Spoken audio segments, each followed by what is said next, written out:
The Health Fix podcast teaches you how to take charge of your health naturally by giving you the information you need to elevate your health. Hello there, health junkies. Welcome to another episode of The Health Fix. I'm your host, Dr. Jillian Krause. In today's episode, I'm interviewing Jillian Rutledge. She is a breathing specialist. She's also a transformation coach. But what's cool about her is that she has a background in training dolphins, and she learned how to breathe based on what the dolphins were showing her. Now, before you turn this podcast off and go, okay, Dr. Krause, you've gone nuts, hear me out. Dolphins can take one breath and swim forever. And then they play and take different breaths, if you've ever watched them. And, I started to think about it a little bit after interviewing Jillian and going, it is pretty cool how many of us don't know how to control our breaths. We take short breaths. We don't really pay attention to our breath at all. Now, the other thing about Jillian is that she's a free diver. Now, free divers, of course, have to hold their breath for multiple minutes, for multiple meters. I guess she can hold her breath 5 minutes for 40 meters. That's kind of cool. I cannot do that. But to be able to free dive, you have to be able to control your breath. And so the point here is this whole podcast is all about how to assess your own breath. Not that you have to breathe like dolphins. None of that. But the idea is how to assess your own breath so that you can work in little things throughout the day without having to go into some of these complicated breath sequences like I've talked about before, like the 5-count inhale and the 7-count exhale, or the box breathing, things of that nature. Because I have found that over time, some patients are like, I just can't do that. It just is too different for my breathing pattern. So Jillian poses a different way of thinking about breath and getting to know how you breathe so that you can use it as a guide to find out when you're stressed, but also how to de-stress. And here's a cool thing we're going to be talking about: yawning. Don't suppress your yawn. So anyway, there's a little tidbit into today's podcast. All right, folks, but before we jump in, we're going to go to a message from our sponsors. Hey, Health Junkies, want to tell you a little bit about one of my sponsors for the podcast, the High Country Lodge in Breckenridge, Colorado. It is a lodge that can host up to 40 people. They have a beautiful deck that has a great view of multiple mountains, and it has a lovely fireplace where you can cozy up after a day of skiing at Breckenridge. It's not right on the mountain, but you know what? You don't have to be. This place is just beautiful on its own. It's a couple minutes from the mountain, couple minutes to town, and you have access to multiple trails. You can mountain bike, you can ski, you can snowshoe from this location. It's great for year-round recreation. I highly recommend checking out the High Country Lodge. So go to highcountrylodge.com and book your next retreat, wedding, just getaway, family reunion. It's a great place for multiple things, and I highly recommend it. Go check it out. Hello there, health junkies. Welcome to another episode of The Health Fix. I'm your host, Dr. Jillian Krause, and today I have Jillian Rutledge on. We're going to be talking about breathing and her fascinating story of where she came to specialize in breathing, but not just breathing techniques that you might be like, yawn, I've tried those, I'm over it. No, we're talking about breathing techniques that you can actually incorporate into your daily life that are in sync with your patterns of life, right? So sustainable breathing patterns is what I came up with. And we're going to be diving into that and how you can kind of take a look at how your body responds to your nervous system. And when you stop breathing, when you start breathing, it's very interesting, detailed stuff. So I'm going to let Jillian take over and kind of jump into her expertise. So Jillian, welcome to The Health Fix. Thank you so much. That was the best. I loved what you just shared because there's all these techniques out there. And the thing is that breathing is real life, everyday stuff. Mm-hmm. Mm-hmm. We don't need this fancy schmancy. Of course, there's always a time and a place for every technique and every modality and everything, every self-care technique out there. There's a time and a place for it all. And I love to talk about our everyday breathing, that breath that we take every few seconds, minutes, whatever it is for each person. because that's the one that makes the deepest, most sustainable, like you said, difference. Yeah. Yeah. Now, let's talk a little bit about how you got into breathing, because you have quite the story and I'm like, wow, training dolphins, this is cool. Like every probably most girls' dream job of working with dolphins and things of that nature. So tell us a little bit about your background and how you came to becoming a breathing specialist. So I was that little girl that loved animals. You know, I had horses and dogs and cats and lived on an acreage. And so in a rural, in Canada. And I didn't really know there was such a thing as an animal trainer. So of course I wanted to be a veterinarian. That was the path you take to have a job, a career where you do something with animals. And come to find out that wasn't exactly what I wanted. I actually deeply desired connection and relationship with animals. And at that time, that was not my perspective of veterinary care. It has since changed as to what veterinary care is now. But back then I was like, nope, that's not really what I meant. And so I ended up in animal health technology, becoming a veterinary technologist. And that led me actually in a very synchronistic way to becoming a dolphin trainer.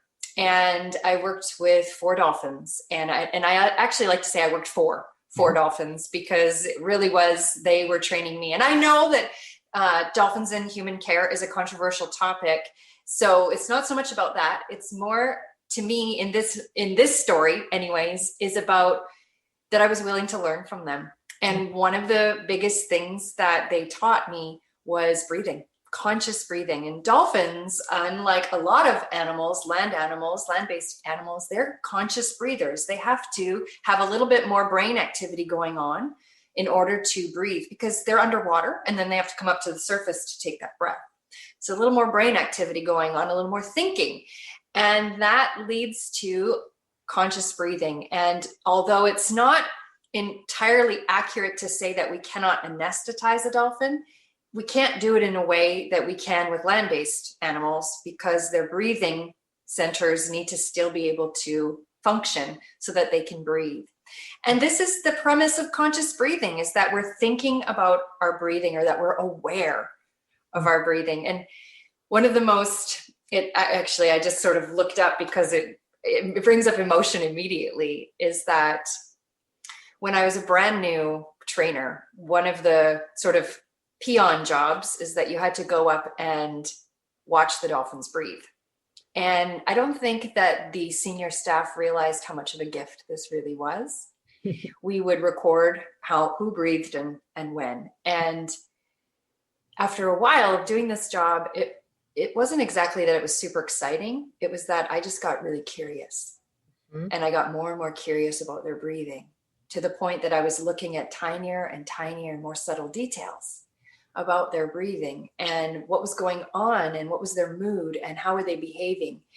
So much so that at one point, one of the dolphins began to teach me how to breathe. And that sounds like a strange story. Like, how does a dolphin teach you how to breathe? And it does take an openness and a willingness to believe that.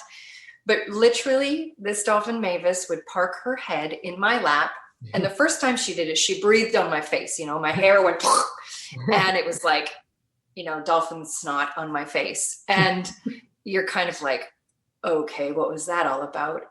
But, I actually looked down her blowhole, which was pretty amazing to be able to see down there. And it just opened my curiosity. And I think that excited her, because then she just kept doing it. And every time she breathed on me, I would mimic her. And when I mimicked her, she would sit back and be like, good job. I felt like I was being trained in these releasing breaths, in these breaths that allowed me actually to be calm and centered and focused and present with her. And the more I did this breathing style, if you will, the more aware I became, the more interconnected with her I became, the more I was able to see and understand her more and more and more and more, the more and more I did this breath. And I just couldn't help but realize that there's a connection between breathing and relaxation, which of course I already knew. We know this, but I hadn't experienced the effect of it in real time in the thing that I desired, which was connection to this beautiful being. Mm-hmm. And that was the beginning of the journey. Oh my goodness. Now, how many years did you end up working with her? I was working with Mavis for 8 years, Oh, wow. and with marine mammals in total for 12. Wow. Yeah. That's a long time. So you've got a lot of data in your background there in terms of patterns. Now, what you might have noticed is that they had different patterns since you were taking some of the data. What did you find? Because I think my geeky brain's like, well, how many seconds or minutes between breaths did they take? What was happening? Yeah, well, I mean, there's a lot of data on that, but really what was becoming more and more obvious to me was that they were using their breath purposefully. And although that might be something that one can say, okay, well, that's just your opinion. Of course it is my opinion. But after 12 years of watching this, in watching them breathe in specific ways that would then calm them down, help them deal with stress, help them get active, help them sleep. I mean, there was all kinds of patterns like that I saw. And I started to cross that over with the realm of breathing, which in the beginning stages, my go-to is pranayama and yoga, because there was the longest history of information there. Now, the thing is that dolphins weren't doing the same breath patterns or techniques as in pranayama. Of course, like alternate nostril, that's a little difficult for a dolphin to do, but since they don't have an alternate nostril. However, I was seeing a similarity in that breathing affects our state of mind or our state of being. Mm-hmm. And that because the dolphins and I didn't speak the same verbal language, I wanted to find a verbal language that was closely related. And so that's what had led me to start exploring the human realm of breathing. What are we doing in terms of conscious breathing in the human realm? Which, I mean, that's a rabbit hole. It leads you to a lot of different things. Sure. But the main path that I just kept sticking to was observing the dolphins and then going with my intuition as to what is that? Mm-hmm. What are they doing? And where can I find that in the human world or something similar? I didn't always find it. Didn't always find something similar. Of course, they're different animals than we are. Sure. But there are also a lot of similarities. And I think the most profound part of it wasn't even just the breathing. It was what the breathing did. Yeah. So now, before we jumped on, we had talked a little bit about fear. We talked a little bit about stress. And we talked a little bit about, obviously breathing is the number one recommendation for stress. But people are like, oh my God, how can I manage to do this 5-count inhale, 7-count exhale? I look goofy. How do I sync it with my circadian rhythms? How do I make this happen? Now, what did you see in the dolphins in terms of fear? How did their breath change? What did they do to change it to kind of get back into sync with themselves? Yeah, so that's the first breath that I learned from them, which was the releasing breath. And I almost burst out laughing at the intro because you said breathing techniques, yawn, because the funny thing is that one of the most profound breathing techniques is to yawn. Really? And it's like, it's this gift that we all have, that we all do, that we don't even really realize the impact that it has on us. And so yawning is essentially what it gets categorized as a releasing breath because it releases tension. And animals are the experts in yawning. I mean, just think about any animal and their big yawns that they do. And we usually associate a yawn with being tired. Yeah. But it actually is associated with stress. Not necessarily excessive stress. We have stress all the time, and it's a good thing. It's what we use. It's what drives us to adapt. But when stress gets a bit overwhelming or too much or excessive, that's when it becomes a problem because we start not being able to manage ourselves. And so our breathing is part of that managing system. But when we get into that overwhelmed state, which is usually what we mean by stress, when we say we're stressed, we're usually in that overwhelmed state. And so starting to breathe, just go into some belly breathing or a square breath or a circular breath or, some kind of breathing pattern. The trouble is you're really contracted when we're in that overwhelmed stress state. Mm-hmm. we're in this contraction, and that contraction can feel normal. Yeah. Like we can wake up every morning in this sort of tense state, and it doesn't necessarily even have to be physical tension. It can be tension in the mind. It can be tension in our emotions. It could be just tension in our hips, and we're just used to having a sore low back. And so we just carry on, and we don't even really recognize this contraction. It's really hard to breathe fully and freely into our body when there's any kind of contraction going on. So if we've got that contraction or that overwhelmed stress, and then we're trying to get into these breathing patterns, it's like trying to swim upstream. You can do it. It's just hard. Mm-hmm. Yeah, I think a lot That's of where people fight it. It's exactly. I mean, you can get the muscles and you can figure out all the things to do to swim upstream, but you're gonna get tired. Mm-hmm. So that's where this releasing breath becomes kind of the key, because what it does is whether we use it as a yawn, and I'll demonstrate a non-yawning releasing breath in a second, is that it releases that contraction, or at least it gets it started. It might not totally free you up, but it gets the pattern changed up enough that you start releasing more quickly, more completely. Mm-hmm. So if we break down a yawn into its components, essentially what you're doing is you're taking in this big inhale and you're creating tension. So you're like, and there's this, you pick your shoulders up. Where do we all hold tension? In the shoulders. You pick it up. Where do we hold tension also? The jaw. We're like opening our jaw, and we're taking this inhale and we hold it for even a millisecond. And then we go like this. And we release. So if we don't do it in a yawn style, it's just take a deep breath in.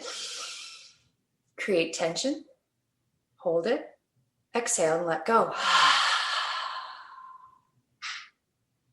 So now I have an interesting question. Since yawns are kind of contagious, because I can feel my body wanting to yawn, but it hasn't done it. I'm trying to pull one out here. I don't know. Here goes. Yeah. There you go. Make it big. Make it count. Yes. There we go. Yeah, they're contagious. So is it that you're sending out, a vibe that would do a yawn to get other people to relax too? And do animals tend to do that kind of thing together? Yes. Cool. Yes. Yawns are contagious. One of my favorite things to do, I'm going to give away a little secret. One of my favorite things to do is in the airport, when we could go to the airport more easily. But even now, if you get to an airport or a public place, yawn. And you'll see the whole place just because they'll yawn, and it just sends this domino effect.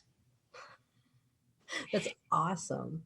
Right? And it's simple. We all know to yawn, and like the bigger the yawn, the better. And so I always say to my clients, because within the first session, they'll start yawning, and we all think it's rude. So we're like, covering our mouth or, and the thing is I say, no, do it. Yawn big.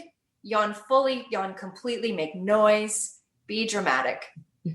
And that's one scenario where I will say it's totally cool to fake it till you make it. Because it's like, just fake it. Because it even if you're faking it, it starts to release all this tension and fear-based tension that we collect in this part of our body based on how our brain processes fear. Do you think because yawns just are so open in the jaw too, that's why a lot of humans have that tension here so much in the jaw and all the TMJ? Yeah. And in a roundabout way, the jaw has a relationship with the amygdala in the brain, right? And so it's all part and parcel of how we process fear. And when we're living in a state of fight, flight, freeze, I mean, most people don't think procrastination is freeze. Right. But it's freeze. Right. And that if you're in resistance, that's fight.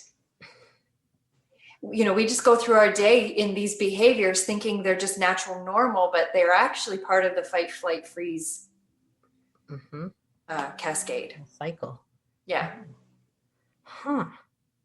Well, I hope some folks are gathering and putting some dots together right now. Because I am. I'm like, And the dots actually connect even further and further and further the more we get into talking about breathing, because it's our breath that actually controls that whole mechanism and system within us and helps us rise above it. Because one of the things that being in fear does is it causes us to be polarized in our thinking for survival. I mean, this is all survival stuff, and it has a purpose.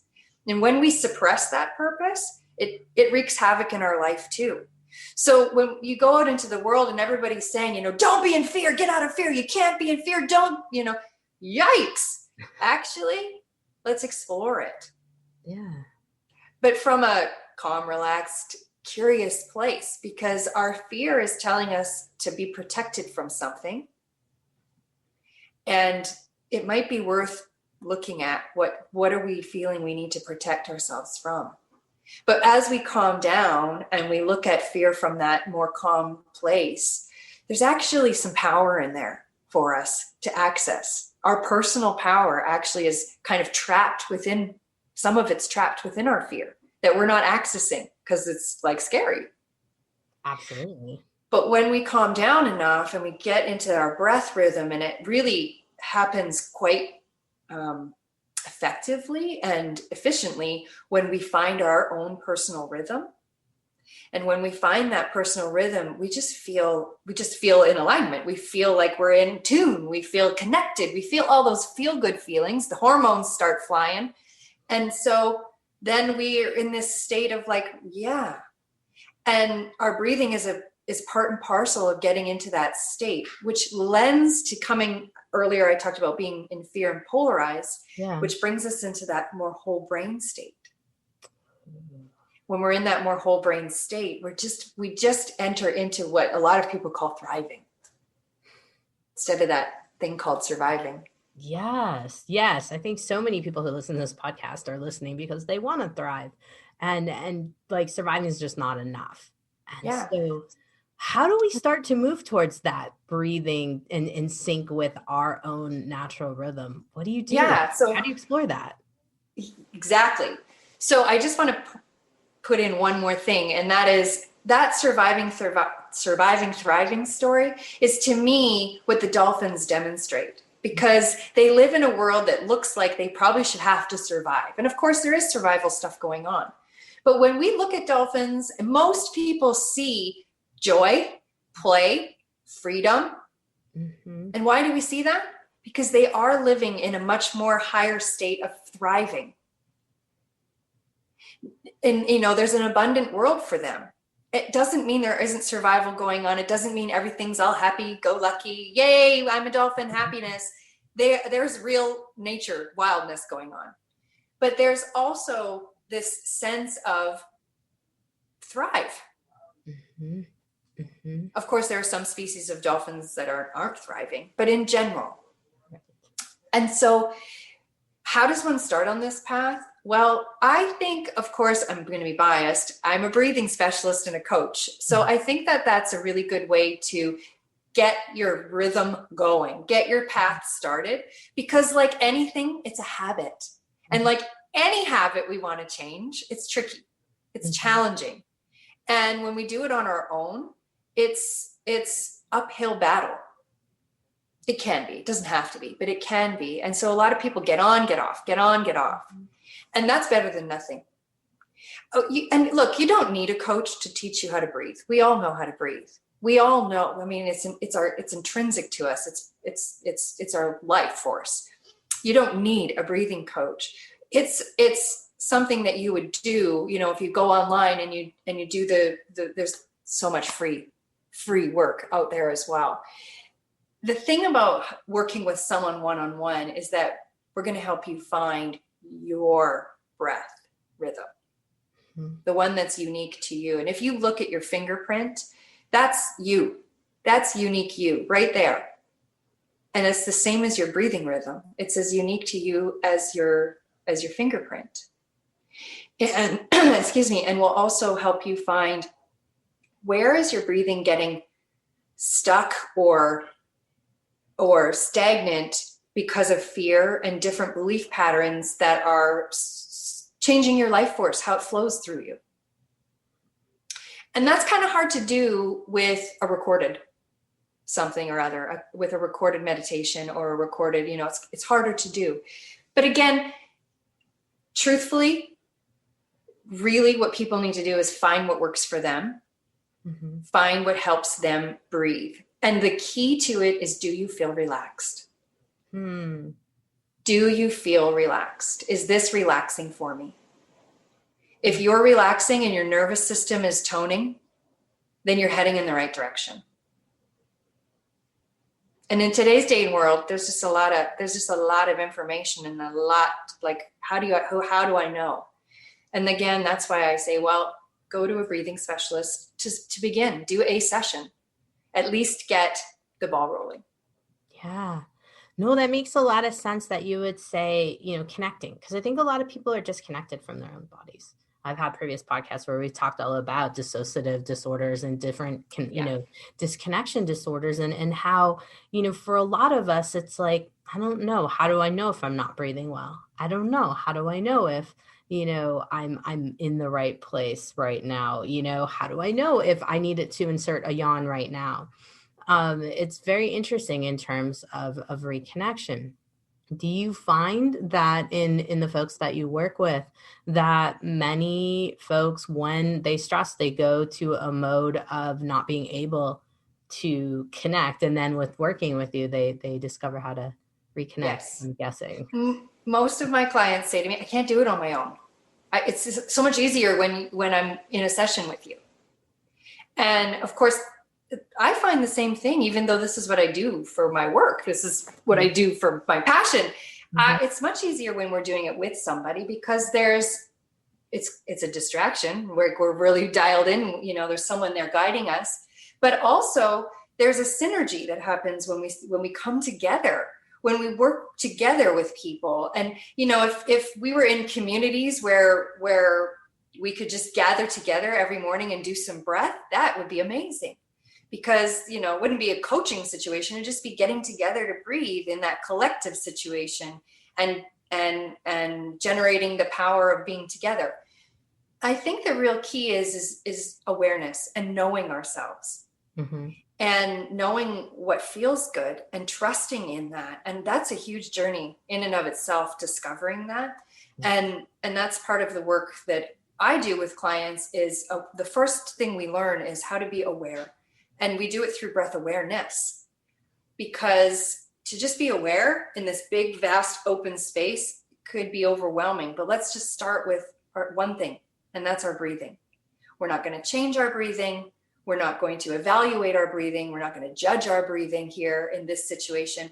We're just going to tune in and witness and be aware of this thing called breathing that the human body does. That in and of itself, if we had the time and the space, if we gave the time and the space to breath awareness, so much would change. So much would transform towards that thriving. Now, as you say that, I think about a couple of things. In particular, in Chinese medicine, we talk about sighing. Yeah. And sighing I don't know. I want to get your opinion in terms of this. And if dolphins sigh, I don't know. I would like to know that too. Just throw that one in there.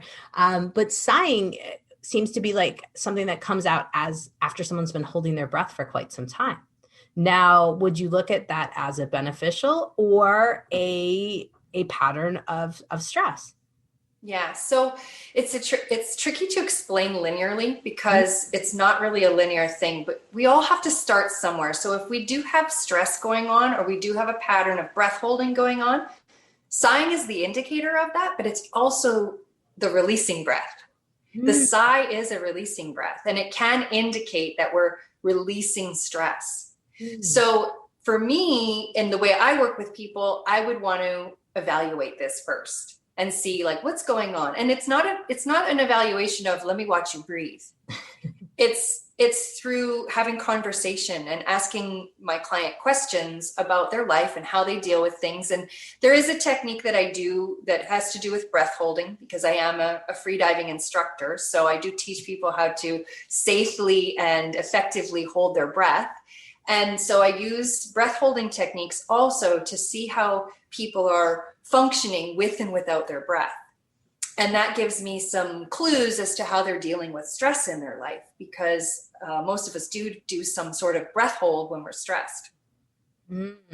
Yeah, no, I mean, it definitely does make sense. So then now you've got my mind going a little bit towards the sign of, okay, so but let me back up for everyone who's listening. The sigh can be good or bad depending on where you're at in the scheme of the day. But if we're looking at breath holding, and say we're looking at breath holding in terms of someone who's like, could free diving help me to get my breath holding under control in a good way? So meaning, could you train yourself to free dive and breath hold and work on your stress management at the same time? So turn your breath holding from what's considered a stress response to a beneficial response by doing diving. Yeah. In a big picture, yes. Okay. Like in the grand scheme of things, yes. And again, it depends on the person's unique fear patterns and what's going on for them as to what's happening there. But if I could say just a general answer, it would be yes. And the reason for that is because one of the things that happens to freedivers is because we need to be so aware of our breathing, we become aware of our stress. We become aware of how we're dealing with our stress. We become aware of how we're dealing with our fear, and we learn ways to manage that with our breathing naturally. Mm-hmm. So, okay, now I've got another question, because this brings me up to, because I do these things. If you're a free diver and you're used to holding your breath for a long time, would one of your clues be that you're stressed when you stop being able to hold your breath as long? Like, so you struggle to when you go out to free dive. Yeah, and exactly. So when we're training, we're all, as a free diver, and whether you are able to dive every single day or not, we do land-based training. So there's all kinds of techniques that we do to help us manage our breath hold. Most of our oxygen is used by our brain, which means thinking. So if we can't hold our breath for as long, chances are there's some overthinking happening. Again, that's a general way to put it, but it's a good place to start. Yeah. It's to be like, what's going on? Of course, all kinds of things could be off in your system for why the breath hold wasn't that long that day. Every day is different, but in general, we can start with, oh yeah, I was thinking about this, or I'm worrying about this, or I just couldn't settle. I had anxiety. You might not even be able to pinpoint exactly what it was, but what happens is through time of practice, you start to become you start to master your awareness. And so it doesn't necessarily happen in the beginning stages, but as you practice, you start to become more and more aware of more subtle things. And that's the key. Wow. It's not so much how long or how short you can hold your breath. It's that you start to become more aware of these subtler and subtler details about yourself. And then you're able to have breakthroughs from those subtler and subtler awarenesses of, oh, I didn't realize that I've had this pain in the back of my neck all this time. I wasn't aware of that, because we learn to ignore this stuff. We learn to suppress our emotions. We learn to cope, which is part of that survival. Mm-hmm. When we become more aware of ourselves, we start to realize that we've been coping. How can I then take care of myself here? I need to get rid of this pain because it's actually affecting me from holding my breath, or what have you. There's many, many directions we can go in this, but that's just an example. No, that's awesome. That's awesome. No, I think it's good for folks to kind of just get a sense of, the different aspects and just the little intricacies of thinking through breath work. I'm almost like going, wow, it would be cool to challenge everyone that listens to this podcast to sit for a day and spend a day just paying attention to their breath from when they get up to when they go to bed and make little notes. One of the things I do with clients is, how many of us have these? Mm-hmm. Right? We all have headphones. Mm-hmm. Pop them in your ear. Don't plug it in. With these in your ear, you hear your own self breathing. And it just, walk around with these in your ear. You can still hear what's going on in life, but it gives you just a little more internal listening. Mm-hmm. When they're not plugged into music or a podcast. And you have this ability to hear your breathing more. And when you hear your breathing more, for some people, it can actually stimulate anxiety. Yeah. Because it's like, wow, I didn't realize I was breathing quickly or not deep in my body. So, however, just having them even in for a few moments to realize, wow, I have anxiety is enough to be like, okay, I'm going to take them out and I'm going to just bring myself into a calmer place. Start with those releasing breaths. The other thing that I do, and I recommend to my clients to do, is take stickers. I like to take Dolphin stickers because I'm nerdy that way, but is stick stickers around the house. And every time you open the cupboard and you see the sticker, you just do a releasing breath. I love that. And then that way, you're getting your releasing breaths in. Making a note right now. So those of you listening, this is going to be on drjkrausend.com in the podcast notes. Stickers. Yeah. All over the house. Put your favorite your 5-year-old. Exactly. And it's kind of fun because it brings back the child part of us where we collected stickers, and you get to go to the store and pick out the sticker you want. And then, you place them around the house. And the funny thing is that I'll ignore my stickers, but I'm aware I ignored my sticker. And that in and of itself is such a good learning, because it's like, oh, I just ignored my own steps that I'm taking to take care of myself. These are things to be very aware of. And how many times you ignore it too. I think I would add in my journaling for myself and for my clients to know, like, ooh, why are we doing this? So now this leads your breath study into what's deeper. Yeah. What's going on here. I love it. Yeah. I love that tie-in. So folks. And that's the awareness piece. When we become more aware of ourselves, we just naturally start to make the changes that need to be made so that we can live that life that we desire, that thrive. So huge. Now, Jillian, where can folks find you online, and where can they sign up to work out? Well, it's kind of like a workout in a way.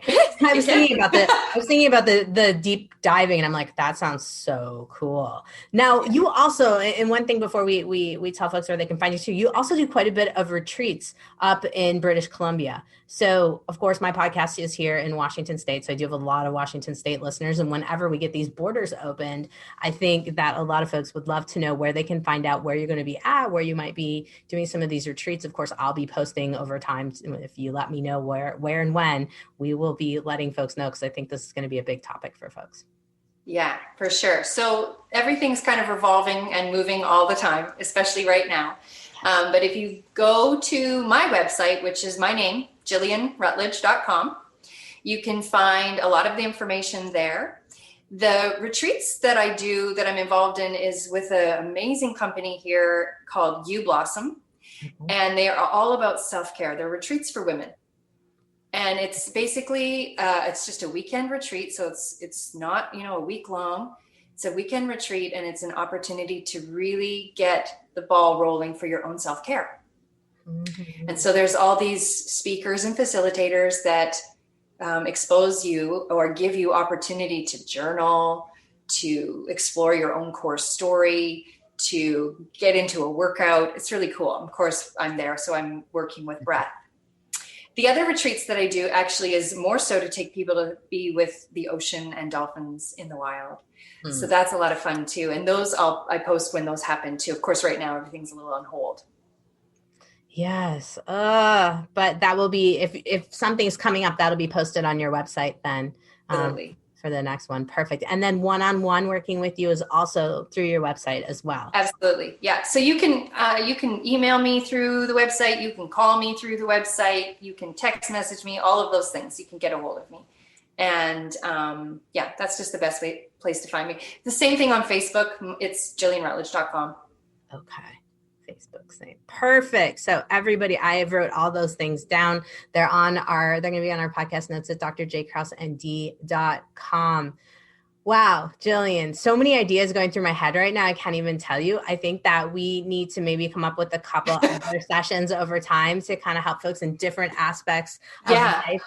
And when you're going to be doing, when we open the world back up again post-COVID, I really would like to talk more about some of your retreats and some of the trips that you can take people on to hook up with the animals, because I think just getting in the water and being able to connect there is just a huge experience for a lot of people. And it's heart opening, mind blowing, puts us in that state of awe. Yeah.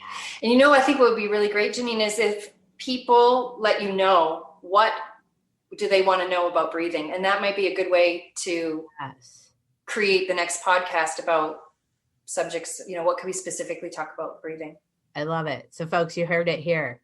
Make a comment, let me know, email me at info@drjkrausend.com. We want to hear what you're interested in about breathing, and let's get this to be something that we can help you make it sustainable, make it conscious breathing sustainable for you, because I think so many people struggle to be able to just get the rhythm down. And I think this is where we can help you. So, all right, everybody, you have survived another episode of The Health Fix. Thanks for listening or watching. Guess what? I have a sponsor for my podcast. It's the High Country Lodge in Breckenridge, Colorado. You can find them online at ahighcountrylodge.com. Beautiful place, can fit up to 40 people. And they have a beautiful deck, hot tub, game room in the basement, tons of trails all around. They are a quick couple-minute drive over to Breckenridge Ski Resort, couple minutes drive down to downtown. It is a great location. And the owner also offers catering. So you don't have to do anything. This is a really easy vacation to put together. Now, I have personal experience with the High Country Lodge. I love this place. The owners are my friends, and I've been there so many times, I could tell you all about it. So if you want to know, you can message me directly, and I will let you all in on the secrets of the High Country Lodge. And I highly hope that you check it out at ahighcountrylodge.com. Hey, Health Junkies, Dr. Janine Krause here. I hope you enjoyed my podcast. Guess what? I have a Facebook group. It's called Anti-Aging Health Tips with Dr. Janine Krause. So if you want a little bit more of the Health Fix podcast, head over to my Facebook group and let's chat. Now, I'm also offering a health transformation and restoration program. It's a one-on-one with me. And it's for folks who are sick and tired of going to doc after doc and health coach after health coach and not seeing the results that they want and deserve. In my program, I'm working with folks with transformation. So this isn't just a light program. This is a big deal. I'm going to change how you think about your health and your life kind of program. And I'm super excited to offer it to folks. And if you are at all interested, we should talk. I'm offering 45 minutes free with me chatting to see if and how I can help you. And you can get all the details over at my website, drjkrausend.com. All right. You've survived another episode of The Health Fix. I'm your host, Dr. Janine Krause. Have a great day, whatever you're doing. Subscribe, rate, and share info.